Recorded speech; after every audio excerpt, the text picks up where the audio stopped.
If you had to break down the science of manifestation in the simplest terms, with a few steps on how people could start to apply it to their life, as a neuroscientist, what would you say that would be?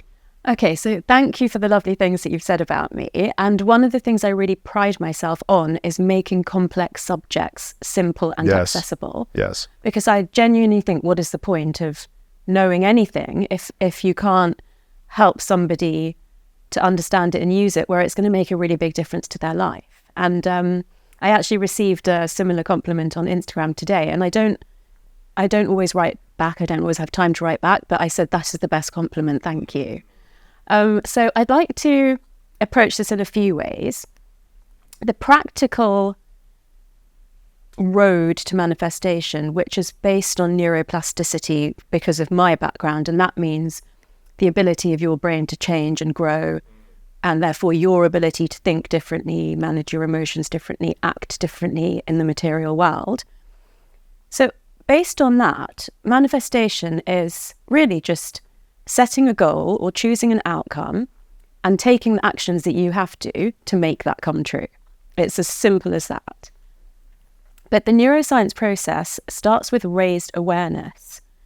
So, if your life hasn't panned out exactly like you always dreamed it would, or you find yourself stuck, or you find yourself repeatedly making the same kind of mistake, then you need to understand why, because you can't change it if you don't understand why you're not achieving the things you want, or, what's holding you back, what's a barrier, what's an obstacle, and indeed what you could do differently. So once you think, okay, this is not working for me, this is how I would rather my life should be.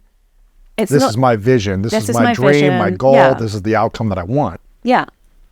It's not immediately a case of doing something. So really, it's not about taking action right away. Not right away. And well, I will use you as an example of all the mental rehearsal that you did when you were doing the decathlon. Yes. You know what you want to achieve with that decathlon, let's say with the pole vaulting. Then you spend all those hours just playing it over in your head. Then you actually go out and do the practice pole vaulting, and then you compete. So it's kind of like that. So it's mental rehearsal, visualization, then the physical practice, then the moment. Yeah, and that makes sense with sport, right? And I wanted to use something tangible so that people could get it. But when it might be something more to do with, I want to manage to regulate my emotions better, or I want to stop choosing the same kind of guy where the relationship always ends up badly, then because it's a bit less tangible, the process that I've laid out is start with raised awareness, and then a phase of being, not doing, which is focused attention, which is just notice when you fall back into old habits, or notice either the thought patterns or the behaviors that have, been repeated over time and led to the same outcome that you don't want. Once you've gathered some data, because, you have the awareness piece, but then you do kind of want to test, is this really true? Is that bad, or will it change if I do something differently? Then you do the deliberate practice. So that is going out, dating, applying for jobs, or, looking into starting up your own business, maybe changing some health habits. You actually then do them and see what changes. So do you sleep better? Do you meet different types of people? Does your network increase? That kind of thing.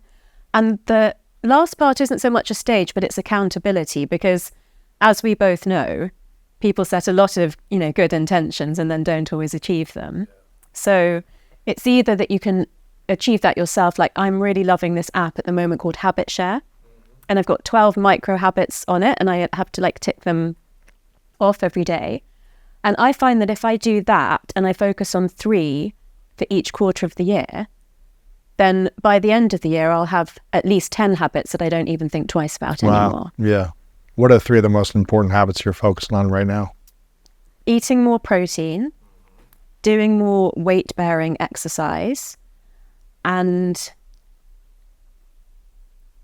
they're all so good. I'm just trying to pick one. I think one I'm really into at the moment is listening to chanting, or doing a mantra, or doing tapping, or a hypnosis audio. If I do one of those each day, I'm quite pleased with myself.